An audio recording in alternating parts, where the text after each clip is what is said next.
Welcome back everyone to Angela's Craft Room. So lovely for you to join me today. I'm not actually going to show you how to make this card, but I've just got a little bit of news for you. Those that have subscribed to my channel and are used to me publishing the tutorials every week, I was invited by Karen from Word Art Wednesday Challenge blog recently to be guest designer on her blog during this month of March. So I was very excited to receive that invitation, and I just wanted to share with you the card that I've made for the 15th of March. Now remember, I'm in Australia, so it will go on my blog on the 15th of March with this tutorial, and then later on in the month, the 29th of March, I will be doing a second project for Karen for her blog, and I will put the link at the bottom to their challenge blog. It's called Word Art Wednesday Challenge blog, and it's a fantastic blog to enter your cards into. I enter quite a few of my cards in there, and it's just such a lovely atmosphere and a lovely challenge blog for you to enter your cards into.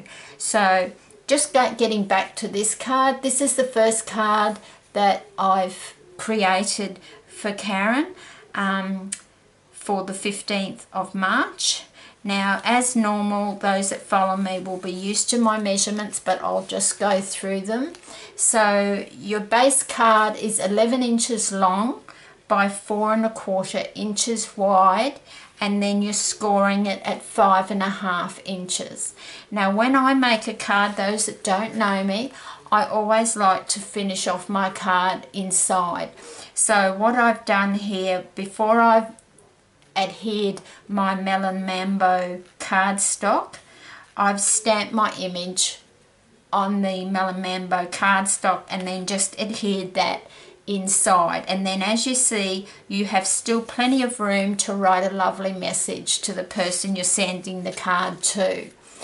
Okay, so the stamp set that I've used this time is from Holtz, and it's called the Flower Garden.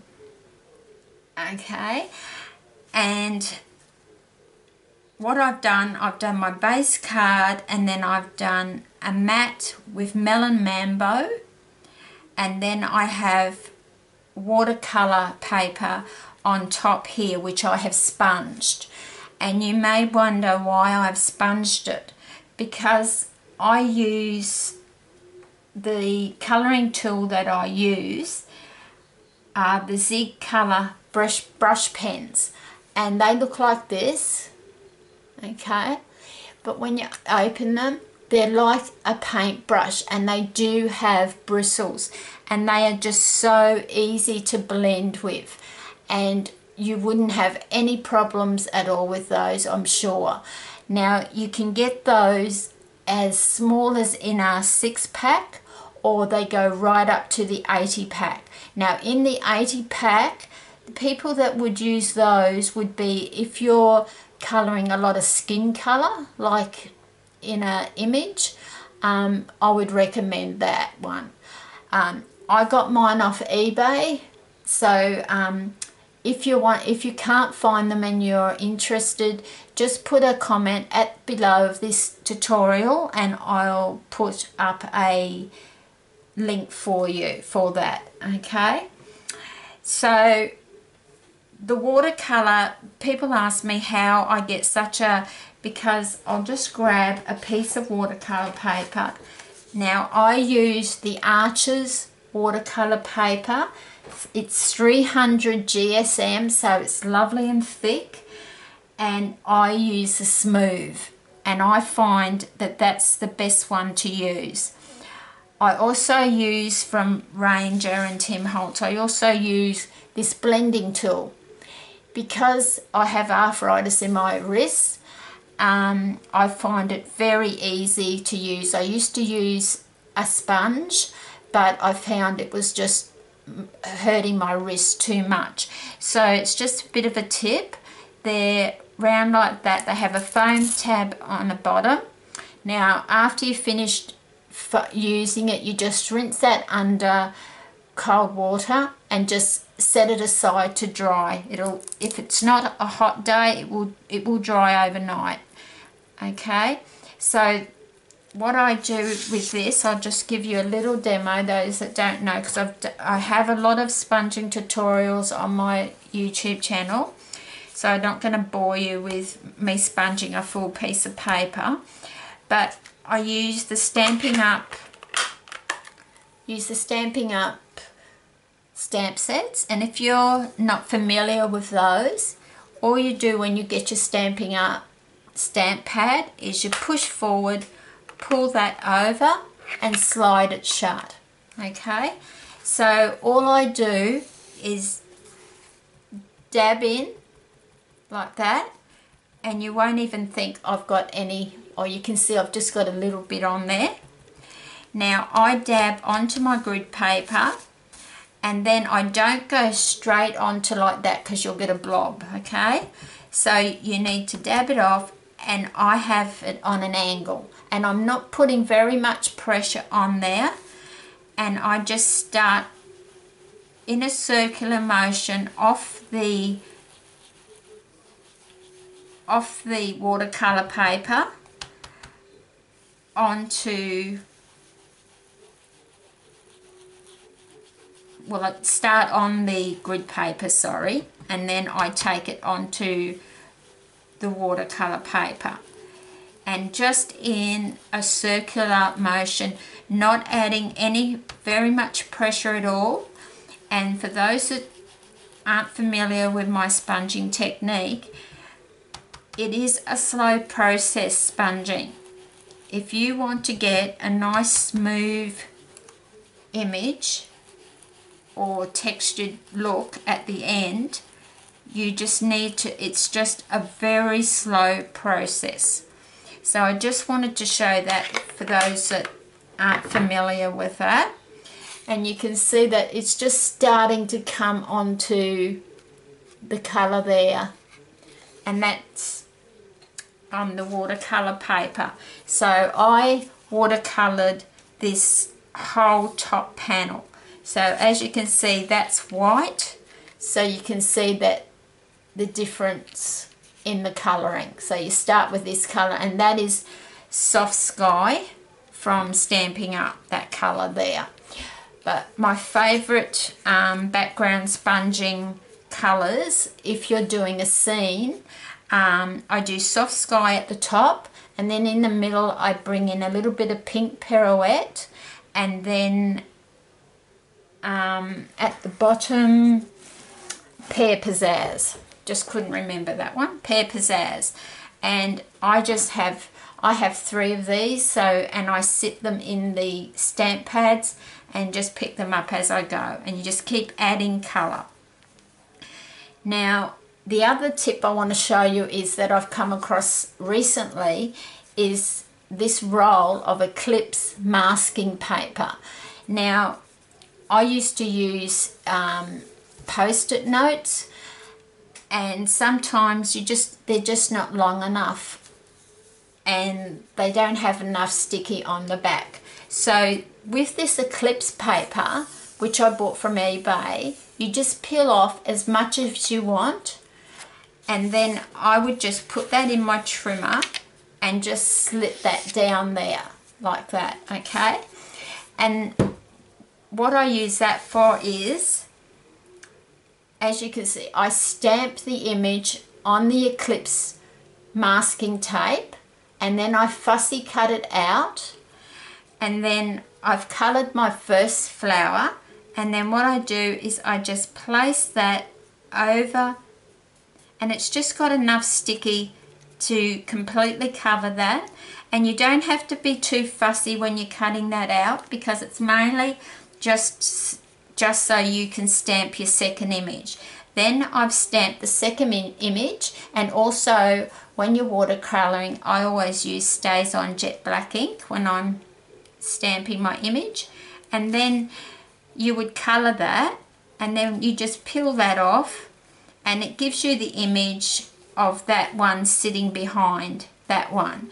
And I've done the same technique when I stamped these. I stamped one, put the Eclipse masking tape on, and then just stamped. So I just put it on like this, like that. I'm doing it upside down. So just stick it down and then just stamped my second image right on top. And then when you take that off, it just gives you the image that this illusion, sorry, that this is sitting behind this one. Okay. And then I've just used Stampin' Up! Project Life black pen just to accentuate these little black marks on the flower. And then I've used some Wink Stella clear glitter pen, which is fabulous. It lasts forever. Another product that Stampin' Up! Has that's really nice to use on your cards are these lovely lace paper doilies. You can see I've just cut a little piece off. I had a scrap piece and I've just glued it down on there. Now the best thing to use when you're gluing those doilies down is the fine tip glue pen. Now this will last forever. You just unscrew the white top and you'll see there's a bit of a needle, and when you put the top back on, see the needle there, that's what stops it from clogging up. And then when you're applying it to the back of your doily, you only need a little drop here and there, okay, and that will stick down very nicely. And you get, that's the packet of them, and you get quite a few in there. And then I've finished off by using the dual adhesive pearls from Stampin' Up! And they come in a packet like that, and they are adhesive, but in this instance what I did was I did put a little bit of fine tip glue pen under each one so that they wouldn't come off. And then I have the beautiful sentiment that Karen sent me, and all I've done with that is I've printed that off on vellum paper. Now a trick with the vellum paper when you're adhering it to your cardstock, I would highly recommend that you use tear and tape. Now all you need with the tear and tape, it's like over 20 meters on that, it lasts forever.